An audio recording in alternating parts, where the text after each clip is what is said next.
everybody. Welcome to our second installment for our PowerSchool Training here. This video will cover entering assignments into PowerSchool. So to do this in your PowerSchool, you would go to PowerTeacher Pro right over here on the left-hand side. So I'm going to click on that.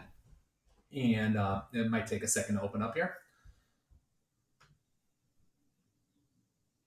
So 1 second, sometimes it takes a little longer to open up, so don't get discouraged. All right. So once you get into PowerTeacher Pro for this segment, we're going to work on grading and actually just the grading tab for this one. All right. So in the grading tab, this is where you can create assignments, one place to create assignments. Here at the top, you click the arrow here and it'll give you a drop-down menu of all your classes. So for this training session, there's three geometry classes and an anatomy and physiology class. So actually, I'm going to click on this anatomy and physiology class and go to it. As you can see, there are no assignments currently exist for this class and selected reporting term. So we're going to create a simple assignment here to give you somewhat of an idea how you do this. For some of you, like I said, this is review for our new teachers. You might have never done this before. So up here at the top, we're in the right, we're going to click the little plus sign, and we're going to click on assignment. All right. So this nice, easy little box pops up for creating assignments. Very, very simple. So first off, you want to select what classes you want this assignment to go into. Since I only have one anatomy and physiology class, I am going to just select one of them. But if I had more, I would come down here and select on all the classes that would get that assignment. So for the purpose of this video, I'm just going to select anatomy and physiology. We're going to name the assignment New Year. I'm going to select the category. All right, so the category, a lot of these are already district made, but you can create your own categories also. Some teachers like to have their own categories or rename them. So there's the option to do that. I'll show that to you in this short video. So for this is just going to be classwork. So I'm going to select classwork for my category. Due date, I have it set up here as 1/30/2021 just for the training purposes. It won't let me do anything in 2020. So that's going to be my due date for that assignment. I'm going to set it up also as score type. So you have an options here, points, percent, letter A to F, or collected only. I'm going to set this up as points. So for this assignment, I'm going to make it worth 25 points. You also have the option to add extra points. Say you want to give extra credit. So you would just click extra points and add in extra here. So we're going to take that away because I don't need that. If you're going to weight each assignment individually, you could also weight it, but you don't have to. So you could either add the weight or remove the weight. The one thing you want to do if this is going to be in your actual grade book and count towards your final grade, you make sure count in traditional final grade is checked. All right, so mine is checked. Before you save and close, you could also click up here on the Students tab.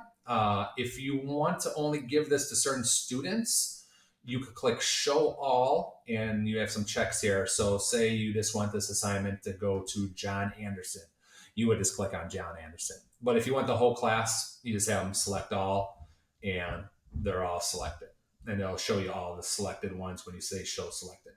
If you want to add standards to this assignment, you can also add standards. So say this is a literacy and history and social studies. You would check that, and you could check as many standards as you would like for that assignment. Again, you're not required to do that. The Publish tab here, if you want to publish that assignment immediately on a specific date, days before date due, on due date, never. That's totally up to you as a teacher. If you want that assignment to pop up on a student's PowerSchool immediately, you just have it immediately, so then it's there. Even though they haven't finished it yet, it's still there, and parents can see that they have an assignment that's going to be due. And also here's publishing the scores. You want to do that. So I'm going to say save and close. We have my assignment, New Year, save and close. All right.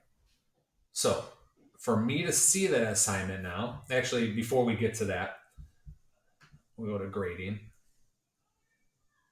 We go to score sheet. And on score sheet, here's our assignment, New Year. Here are the 5 students in our class. To enter a grade, once those students have turned in the assignment, let me move this over.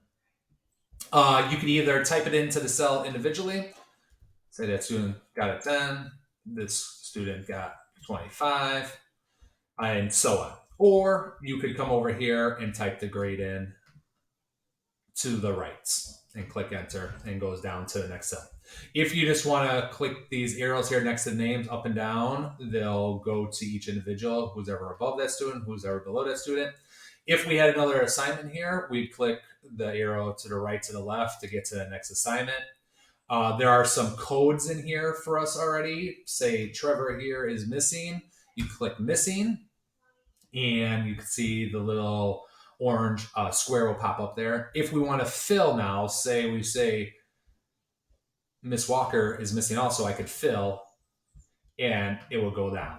And now she has a missing also. We also have incompletes, exempts, absence. You could fill from left to right too on separate assignments, collected, late. You could type in comments. You could say, well done, even though that student was missing, and you'll see a little comment box pop up here. Say this comment box is too small for you. You click on the larger comment box right here, and you could see the box a lot larger. You clear your comments. If you had a comment bank down here, so follows direction, so stuff that's already created for you follows directions. So you could add these in too. All right. So this is a simple way to get your grades in. Then you would save those grades, and now they're in there. Their course grade should calculate based on that new assignment. So this is your score sheet. Also on the score sheet, you could show more here, and it just gives you the different special codes and grade scale. You could also, up here with this sprocket, it'll become really handy. You could show metrics, and it gives you a mean, medium, and mode for the class. You could show filter if you want to filter it out, what grades you want to see, that today, this week, last week, this month, last month. You could hide the metrics. We could hide the summary, hide the filter. So you could hide a lot of different things that you don't want to see on there. All right. So very easy way to do things here on the score sheet. A couple other things here. Let me move myself over here. Our categories. And let me click on categories. So these are the categories for the class that are pre-created already. So you can see there's classwork, project, quiz, test, group project, homework. You could go in and edit as long as the district gives us access to that to edit those. These are pre-created, so it's active. You can make it inactive also, so where it will not pop up for your assignment. So say you have a lot of categories, but you have some inactive ones, you click inactive, and then it will not show up for you. So very handy feature. And you could do different categories per class. So here in categories also, you could also create a new category. So you go up to the plus sign here in the top right corner, click on category, and here you go. So you could select what category you want this to show up in. So I just want this for my anatomy and physiology class. Oop, I'm not done yet. I want to give it a new name. I'm going to name it quarantine. I'm going to give it a color of my choice, and these are the choices you have. So I'm going to do this one teal. I want to make it active, and then you could put in a description if you would like. So I'm just going to put in test and save. Now here it is. It popped up in my list of categories. There's quarantine. It's only for one class. It's not all classes. And then I could always go back and edit it. All right, so those are your categories. This will come in handy in a later video if you do category weights in your class. So let's go back to grading here. Some other things you could do in your grading are reporting terms. So just for grades, traditional. If I click on that, it'll show you some more information. Some teachers use this, some teachers don't. So it's totally up to you. So the keys in the grading session are the assignment list, score sheet, categories. Those are three main things that you will probably be using. So this is the end of video 2. Hopefully it helped you out with the grading section. Next video, we'll cover the students section.